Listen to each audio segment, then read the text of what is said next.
impõe-se a análise daquilo que acabámos de ouvir com o comentador de política da RTP, Ricardo Jorge Pinto. Ricardo, ouvindo aqui Costa dizer que assume claramente que quer ganhar as eleições com maioria absoluta, que o PS quer ser uma alternativa credível, não consegui perceber neste discurso onde é que há uma ideia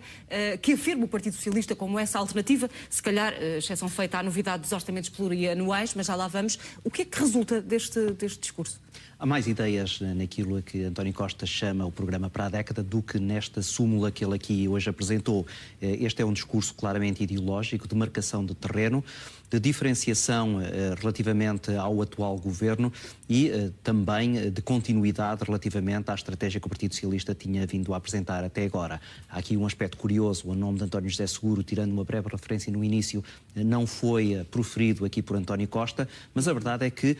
integralmente, estas ideias que António Costa aqui apresentou são ideias que António José Seguro tinha vindo a defender nos seus anos de liderança à frente do Partido Socialista, o que demonstra que, na verdade, António Costa está aqui numa trajetória de continuidade naquilo que é substancial, nomeadamente nesse aspecto que tu aqui referiste e que tinha sido já defendido por António José Seguro no último Congresso do Partido Socialista, quando António José Seguro disse que o Partido Socialista precisa de uma maioria absoluta, mas esta maioria absoluta não é suficiente para governar, na medida em que terá que abrir a outras forças partidárias e criar uma agenda mais alargada de apoio social para garantir aquilo que considera ser a sustentabilidade. E esses recados são para quem, Ricardo? Quando ouvimos falar de uma maioria plural, aberta e promotora do diálogo político e social, estamos a pensar em acordos, estamos a pensar em entendimentos, de que natureza e dirigidos a quem? Desde logo, isso é o mais importante depois das eleições. O que está inscrito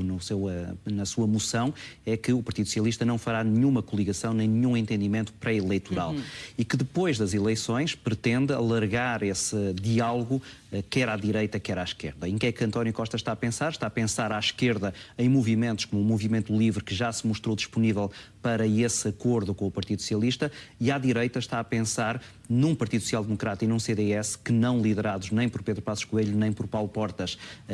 olhando exatamente para essa perspectiva de futuro, que alguns dizem que poderá ser um entendimento com Rui Rio à frente do PSD e com alguém que Paulo Portas, deixando a liderança do CDS, acabe por permitir um entendimento um pouco mais alargado com o Partido Socialista, que agora de todo se quer confundir com o PSD ou com o CDS. Eu estenderia esta análise ao diretor do Diário Económico, António Costa, em Lisboa, junto que, não, tenho indicação de que nesta altura não é possível falar ainda com o António Costa. Ricardo, mas avancemos então para um desses domínios de ação que António Costa, PS, enumerou: modernizar a economia, a competitividade da economia, qualificar e modernizar os nossos ativos.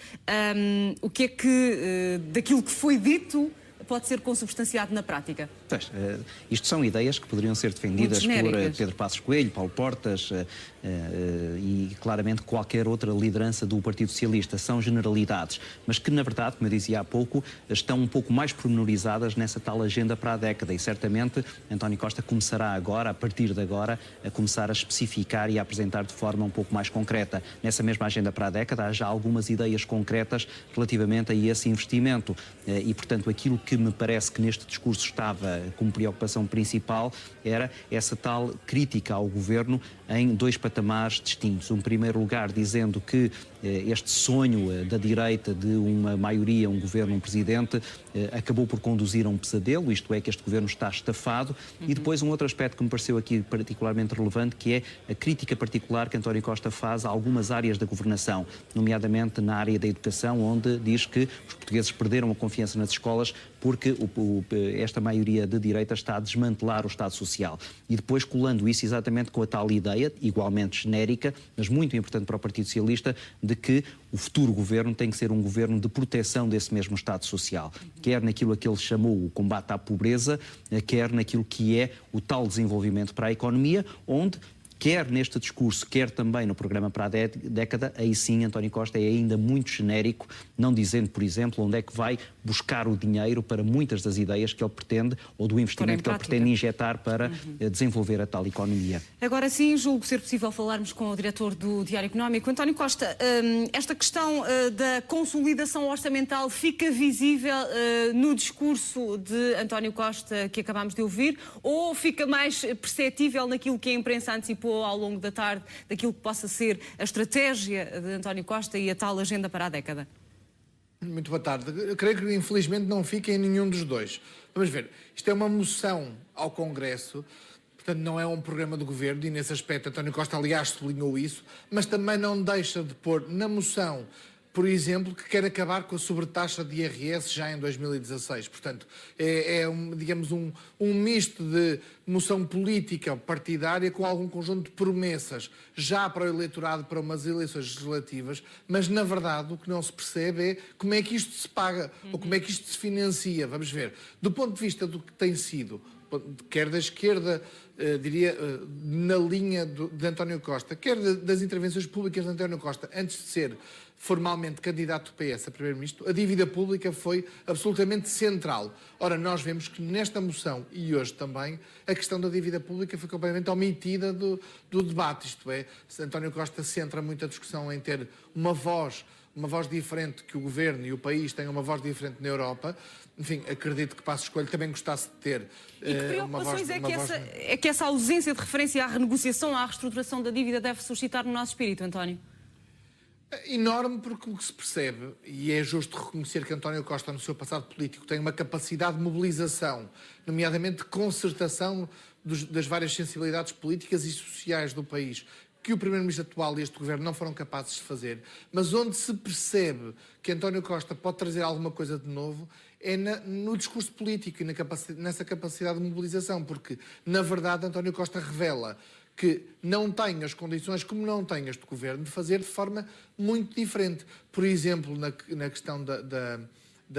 devolução de salários da função pública, uma matéria que já tinha sido discutida nas últimas semanas, esta moção é omissa. Por exemplo, na atribuição de prémios à função pública, estou a falar de despesa, e onde é possível identificar quanto é que isto custa. António Costa tem cuidado de dizer que é preciso dar prémios e promover na função pública, mas diz dependendo das condições orçamentais do país. Ora, isto não diria melhor o Primeiro-Ministro que está em funções. Portanto, eu diria que a grande diferença é sobretudo discurso político, um discurso em que se entra muito no que o Governo não fez, no ponto de desgaste político de 3 anos de ajustamento e, sobretudo, no papel do Estado, sublinhando o papel do Estado e a importância do papel do Estado, mas isto é no discurso político, porque na prática, na verdade e nos compromissos, talvez excetuando aqui 2 áreas que merecerão provavelmente nos próximos dias e nas próximas semanas mais atenção, que é a segurança social e a justiça, onde se percebe que quem redigiu e quem foi responsável por estas áreas tem um conhecimento e arriscou um pouco mais nos compromissos. Mas, do ponto de vista mais macro, digamos assim, os compromissos são muito, diria, básicos ou generalistas, para não utilizar uma palavra que pode soar mal. Pormenorizar aqui um detalhe que tem a ver com este assumir de Costa de uma estratégia orçamental plurianual, não querendo ele orçamentos de ano a ano. Que utilidade ou que vantagem é que pode ter esses orçamentos plurianuais? É importante desmistificar essa promessa ou essa referência. Já existem orçamentos plurianuais, o documento de estratégia orçamental, o que eram os planos de estabilidade e crescimento, é isso mesmo. António Costa, por exemplo, diz que vai convidar um conjunto de economistas a definir um cenário macroeconómico para 4 anos. A ser é uma verdadeira impossibilidade, isto é, não é possível a 4 anos, com o mínimo de rigor e com honestidade intelectual, assumir para o país e tomar opções para o país, porque nós temos visto sucessivamente, não é apenas em Portugal, na Europa também, este Governo também é justo dizê-lo e é importante dizê-lo, tem sucessivamente errado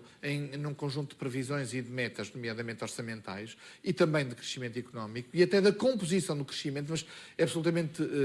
impossível desenhar um orçamento a 4 anos e mais ainda desenhar uma previsão económica a 4 anos, porque nós não sabemos como é que vai ser a Europa no próximo ano, quanto mais a 4 anos. Portanto, diria que há aqui do ponto de vista macroeconómico, do ponto de vista orçamental,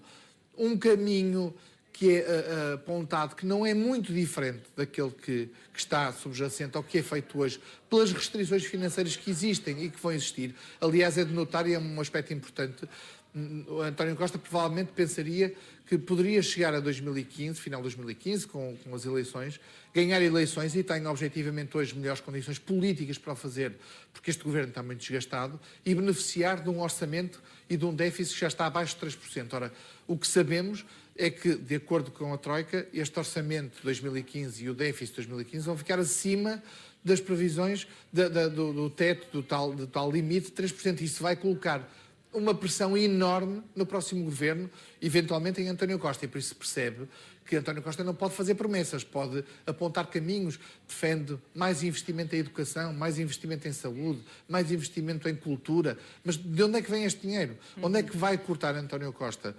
na despesa, noutras áreas, ou das duas uma, onde é que vai buscar mais receita? António Costa, por exemplo, critica este governo por ter uma previsão de receita excessiva, demasiado otimista. Ora, se a receita, de facto, se confirmar demasiado otimista, se a previsão de receita se confirmar demasiado otimista, mais pressão haverá para algum tipo de promessas, como, por exemplo, a devolução de salários na função pública, como eu dizia há pouco, nesta moção, não por acaso, não está explanada e não está especificada. Portanto, parece-me que aqui a dimensão que interessa sublinhar do ponto de vista do PS e de António Costa, essa dimensão política de consenso no país e de mobilização mais do que as medidas em concreto. Ricardo, e este é o grande ponto, admitindo que Costa venha a ser o próximo Primeiro-Ministro de Portugal, que alternativa é que ele pode representar e o que é que ele pode fazer diferente, o que é que ele vai fazer diferente, até em função do que temos ouvido ou não ouvido das suas intenções? Provavelmente não vai fazer muito, mas aquilo que vai, no fundo, acabar por centrar as atenções nos eleitores, no momento em que eles tiverem que decidir, é a retórica, é o discurso, a comunicação. E já percebemos que, ao longo do próximo ano, a palavra central vai ser a palavra austeridade. Com Pedro Passos Coelho a dizer que esta austeridade deu frutos e com o António Costa a dizer que foi a austeridade que empobreceu o país e que a economia não se está a desenvolver exatamente por causa desse excesso de austeridade. Aquilo que António Costa hoje veio aqui apresentar é, no fundo, uma estratégia onde, como agora o outro António Costa dizia, não percebemos exatamente onde é que vai ser financiado, mas é uma estratégia que aponta exatamente para esse caminho de injetar dinheiro na economia, promover o desenvolvimento, através de medidas que, em alguns casos, são nebulosas, noutras são um pouco mais concretas. Ele diz que vai aumentar o salário mínimo para 522 euros já em 2016. Diz que, depois essa é um bocadinho mais nebulosa, vai criar um fundo privado que não se sabe se estará colado à Caixa Geral de Depósitos ou ao futuro Banco de Fomento, mas que servirá também para apoiar as pequenas e médias empresas. E depois tem ideias absolutamente genéricas, como essas de criar ou de negociar com a Europa a possibilidade de haver mais dinheiro comunitário na economia portuguesa, e nós não sabemos exatamente onde é que a Europa o vai fazer, embora haja agora sinais por parte do Banco Central Europeu de, na verdade, injetar mais dinheiro na economia europeia e, obviamente, na economia nacional. Deixa-me só fazer uma última pergunta para concluirmos sobre o que interpretaste tu sobre o apoio do PS a um candidato presidencial. Eu acho que António Costa não se quis amarrar à hipótese de António Guterres, até porque já percebeu que António Guterres tem outras ambições, nomeadamente nas Nações Unidas, como secretário. A possibilidade de uma candidatura a secretário-geral das Nações Unidas é mais apelativo para António Guterres neste momento do que uma candidatura presidencial em Portugal e, portanto, ele não quer ficar sem pedras na mão e, por isso, desamarrou-se da hipótese de uma candidatura vinda de um militante do Partido Socialista, abrindo essa hipótese a alguém que venha da área socialista. Isto permite que, se António Guterres o vier a ser, seja colhido, obviamente, com muito bom grado, mas permite que, se por acaso António Guterres tiver outras opções, ele possa ficar ainda de mãos livres para um apoio a outra figura. Ricardo Jorge Pinto aqui no Porto e o António Costa em Lisboa. Muito obrigado por terem estado neste espaço de análise no Jornal das 19.